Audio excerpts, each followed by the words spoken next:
Brigitte Macron est prête.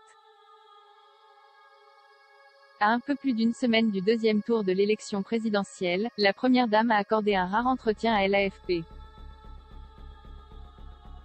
L'occasion pour elle de tirer le bilan de ses 5 années passées à l'Élysée, mais aussi de lever le voile sur ce qu'elle compte faire si son mari est réélu à la tête de l'État.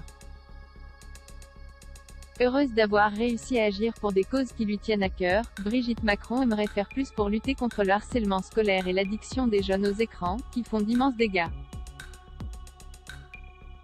Ce sujet en particulier est fondamental pour l'ancienne professeure, qui en a plusieurs fois parlé depuis 2017. Lors de ses années en tant qu'enseignante, la première dame a eu affaire très souvent à des enfants qui étaient harcelés, mais aussi à des élèves harceleurs, comme elle le confiait sur RTL. À l'époque, elle a reçu de nombreux témoignages d'enfants, des adolescents, mais aussi énormément de parents qui sont très démunis devant cette souffrance engendrée par la violence du harcèlement. C'est d'ailleurs l'une d'entre eux qu'elle avait dévoilé dans un message bouleversant partagé sur Instagram. La seule chose dont j'ai envie, c'est de partir, de m'enfuir loin, dans un endroit où Internet n'existe pas, un endroit où je serai sereine, un endroit où je pourrai m'évader et ce pour toujours, écrivait une jeune adolescente harcelée à l'école dans une missive envoyée à Brigitte Macron. Vous ne lirez probablement jamais cette lettre, mais je vous en prie, aidez-moi, je suis perdue, complètement désemparée.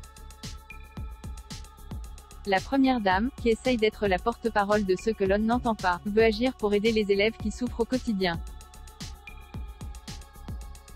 Brigitte Macron, il est temps de restituer des moyens à la justice des mineurs. Le sujet représente la moitié des 150 lettres que je reçois par jour, révélait-elle d'ailleurs il y a quelques mois.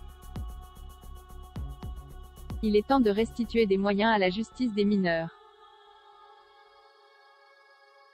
Il manque quelque chose et on ne peut pas se permettre de passer à côté de ce sujet.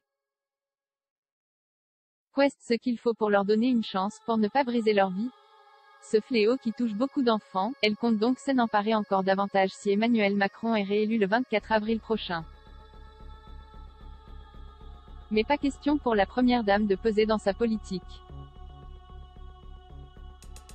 On parle énormément de tout, mais dans le cadre de la présidentielle, en aucune manière je n'essaie de l'influencer, affirmait-elle sur TF1. Jamais, parce que c'est l'histoire entre les Français et un homme.